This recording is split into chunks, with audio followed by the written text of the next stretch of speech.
Matemática, oitavo ano. Aulas virtuais. Escola Municipal José Pedro Mota. Professor Antônio Zacarias. Caro estudante, tudo bem com você? Está se protegendo? Como já sabe, devido à pandemia da Covid-19, por um tempo teremos que continuar nossas aulas de forma virtual. Mas tenha certeza que será muito legal essa experiência. Esperamos que tudo isso passe logo para que a gente possa se ver novamente em nossa sala de aula. Enquanto isso, vamos fazer a nossa parte, se proteger e seguir as recomendações das autoridades de saúde. Ah, e não se esqueça, estudar muito para deixar a cuca afiada, viu? Bons estudos. Iniciando, tive uma ideia para a gente começar. Vamos revisar o que vimos lá em sala de aula? Muito bem, vamos falar sobre geometria planas e os ângulos. Você lembra o tipo ou nome de algum? Uma dica: anota tudo o que for lembrando e compartilha com seus familiares ou com a gente se preferir lá no grupo. Então, se quiser, pare o vídeo, tente lembrar, anota e depois compartilha. E volta para continuar o vídeo, ok? Geometria plana e ângulos. Só para lembrarmos, o termo geometria vem da junção dos termos gregos geo, que significa terra, e metria, medida, ou seja, significa a medida da terra. Na antiguidade, a geometria era utilizada para medir glebas de terra, planejar canais de irrigação, construir edificações, etc. O uso da geometria pela humanidade ela é bem remota, né, à antiguidade. Vamos lembrar também outros conceitos que vimos lá em sala de aula que tem a ver, né, com o conteúdo geometria plana e ângulos. O primeiro conceito que a gente vai ver é o conceito de reta. A reta é formada por infinitos pontos que estão alinhados. Ela é ilimitada nos dois sentidos. Quando construímos uma reta, devemos utilizar letras maiúsculas para representá-la. Observe essa figura abaixo. Ela está representada pela letra S maiúscula lá. Ela é uma reta. As pontas, né, as setas indicando por os dois lados, significa que ela é infinita para os dois lados. E a ideia de ser pontos alinhados é porque imaginando, né, que cada partezinha dessa reta é um pontinho, né? E alinhado ele formou essa reta, ok? Tenha isso em mente, né, do conceito de reta. Se tiver com alguma dúvida, se achar melhor, pesquise, leia o livro didático, volta no seu caderno, nas anotações que a gente fez na aula, mas lembra aí do conceito de reta, guarda aí na cuca. O segmento de reta. O conceito de segmento de reta é o seguinte: é limitado por dois pontos da reta. A parte entre os pontos, né, A e B, é chamado de segmento da reta. Observe na figura abaixo. Nós temos a reta I, a gente pode perceber nessa figura uma reta, e temos o ponto A e o ponto B. Essa parte da reta entre esses dois pontos é o que denotamos, chamamos de segmento de reta. Já a semirreta, né, ela é um pouquinho diferente. Ela possui origem, mas é ilimitada no outro sentido. Isso é, possui início, mas não tem fim. A reta ela é ilimitada nos dois sentidos. Já a semirreta ela possui um início, um ponto para iniciar, mas ela não tem fim. E tanto a reta, né, quanto as semirretas, elas podem, né, estar dispostas na diagonal, na vertical, na horizontal, enfim. Além dessas retas que nós vimos, ainda, né, existem as retas paralelas, né, que são retas que não têm ponto em comum, ou seja, em um plano as retas não se cruzarão em nenhum ponto. E a gente pode exemplificar assim, com um exemplo do dia a dia, a escada, né? As duas ripas que seguram a escada, elas são retas paralelas. Elas seguem paralelas, mas nunca se tocam, não há nenhum ponto em comum. Já as retas concorrentes são retas que têm um único ponto em comum, ou seja, são retas que se cruzam uma vez. E aí a natureza tem vários exemplos de retas concorrentes que a gente pode observar e ter como exemplo. O X, né, ele se cruza uma vez, né, as linhas que cruza para fazer o X podem ser consideradas retas concorrentes. Né? Eu estou dando um exemplo bem para a gente ter até a noção mesmo. Certo? Perpendiculares são duas retas concorrentes que formam ângulos adjacentes, né? ou congruentes. Quase que não saía. E aí a gente pode ver no exemplo de retas perpendiculares a questão lá da estrada que eu citei em sala de aula, lembra? Que elas se encontram formando ângulos adjacentes. A gente vai ver o conceito de ângulos adjacentes e você vai perceber o que eu quero dizer com as retas perpendiculares. Vamos lá. Os ângulos. Os ângulos, né, o ângulo é uma união de duas semirretas distintas de mesma origem não opostas. A gente pode observar isso para melhor entender na figura. Nós temos aí o ponto O, onde partem as duas semirretas, perdão, e a semirreta A e a semirreta B, e elas têm como origem o O, a origem O, que é a origem comum, e elas não são opostas entre si. E nós podemos indicar o ângulo pelo o sinalzinho de ângulo mais AOB, para dizer que é o ângulo das semirretas A e B, com origem O. Vocês podem ver que a gente anotou tudo isso no caderno, mas aqui é para a gente relembrar, ok? E vamos ver agora os tipos de ângulo. Primeiro vamos ver, relembrar aí o conceito de ângulos consecutivos.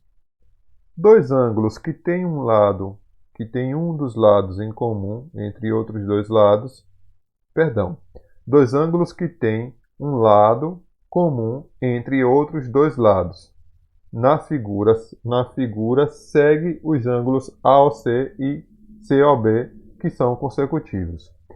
Vocês podem perceber que o ângulo formado pelas semirretas A e B, o ângulo AOB, ele é um ângulo, e o ângulo BOC são consecutivos porque eles possuem a mesma origem, se vocês perceberem, e a semirreta B, ela tanto ela é um lado do ângulo AOB e é um lado do ângulo BOC, ok?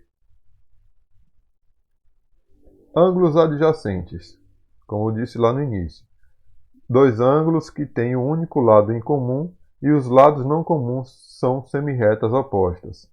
E aí nós podemos ver o ângulo AOB, ele possui um lado em comum com o ângulo COB ou BOC, que é o lado B. Porém, são ângulos opostos e também são as semirretas.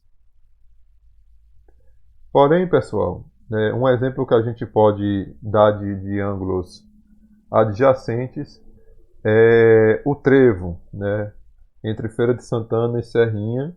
Depois de Santa Bárbara, antes de chegar em Feira, existe o trevo entre as BRs 116 e 324, formando ali, podemos considerar assim, ângulos adjacentes, ok? Lá no posto trevo.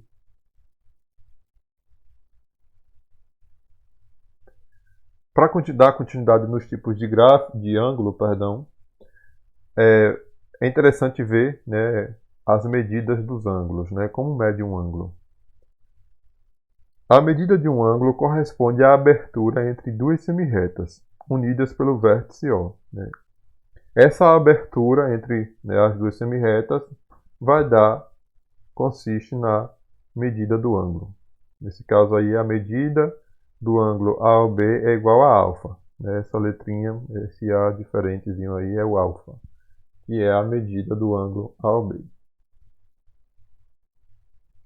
A unidade de medida de um ângulo corresponde à razão de 1 grau. E 1 grau é igual a 60 minutos, sendo que 1 minuto também é igual a 60 segundos. Exemplo, como 1 grau corresponde a 60 minutos, então 81 minutos corresponde a 1 grau e 20 minutos. Nós utilizamos o transferidor para verificar, né, para medir o ângulo. Por isso que lá em sala de aula eu pedi para vocês trazerem, e alguns exercícios que nós fizemos em sala de aula, que era de medir o ângulo com o transferidor. Vocês podem estar testando, né, fazendo essa medida de ângulos aí na casa de vocês, enfim, dos exemplos do livro com o transferidor, para treinar essa questão de medir o ângulo, certo? Continuando aqui com os tipos de ângulos. Sendo assim, ângulos congruentes são dois ângulos de medidas iguais na mesma unidade. Ou seja, são ângulos que as medidas são iguais. Por exemplo, dois ângulos de 90 graus, podemos dizer que, dois ângulos de 45 graus, podemos dizer que são ângulos congruentes. Ok? Aqui é um exemplo da figura aí, ó, o ângulo CAB e o ângulo DEF, eles são iguais, né? E são ângulos congruentes. Uma informação importante. A bissetriz é uma semirreta interna a um ângulo traçada a partir do seu vértice que divide em dois ângulos congruentes, ângulos com a mesma medida. Por exemplo, observe aí a figura. Nós tínhamos o ângulo AOB, né, e passamos, né, a bissetriz, que é uma semirreta, C, e nós podemos dividir em dois ângulos congruentes, AOC e BOC, certo? Só para a gente lembrar aí.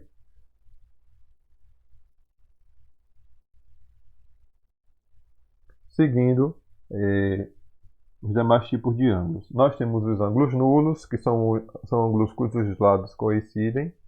Os ângulos rasos, que são ângulos cujos lados são semirretas opostas.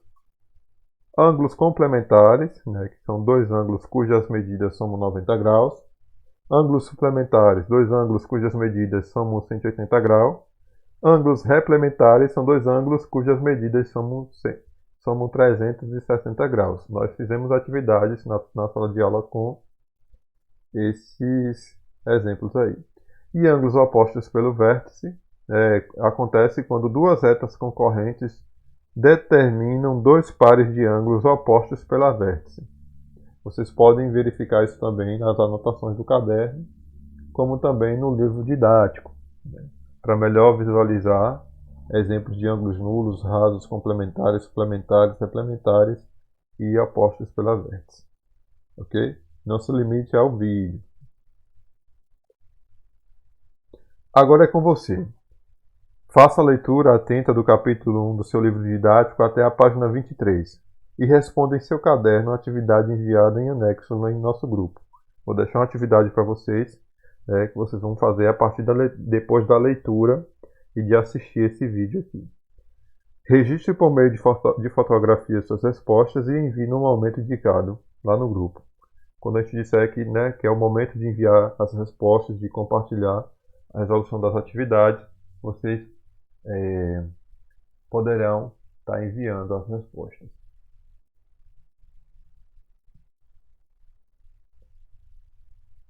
Estava pensando aqui e percebi que seria interessante a gente revisar também as operações básicas de aritmética: adição, subtração, multiplicação e divisão. Então vamos lá. Eu preparei, estou trazendo aqui dois desafios para vocês. O primeiro desafio consiste na seguinte situação. Se as teclas da minha calculadora travassem, só funcionando os números 0, 1 e os sinais de adição, subtração, divisão e multiplicação, como eu poderia fazer aparecer o número 339 no visor? Mostra a solução. Então, utilizando os números 0 e 1 e os sinais de adição, subtração, divisão e multiplicação, tente chegar ao resultado 339. Note as continhas, as operações que você fizer, registre e mostre para a gente lá, caso consiga. Certo? O desafio 2 consiste na seguinte situação. João encontrou 3 mágicos. Ao primeiro ele propôs: se você duplicar o dinheiro que trago comigo, eu lhe dou 20 reais. O mágico fez e ganhou os 20 reais. Com os outros 2 mágicos, tudo se passou do mesmo modo. Ao fim das operações, João notou que estava sem dinheiro. Quanto ele tinha no início do processo? Mostre também a solução. Registre, tire foto e mostre para a gente. Compartilhe a sua resposta. Tá certo? Para preparar esse vídeo, essa aula, eu utilizei, além do livro didático de vocês, Matemática Essencial, essas referências aqui. Então, bons estudos e até a próxima aula.